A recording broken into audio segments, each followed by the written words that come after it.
За тихой рекою в березовой роще распустится первый весенний цветок. И я загадаю желание попроще, и перекрестившись, взгляну на восток.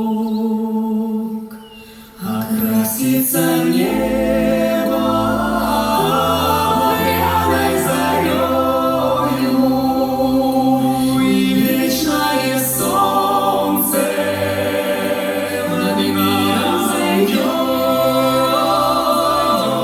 и белая птица взлетит над землею, и Божье прощение с небес принесет. И белая птица взлетит над землей.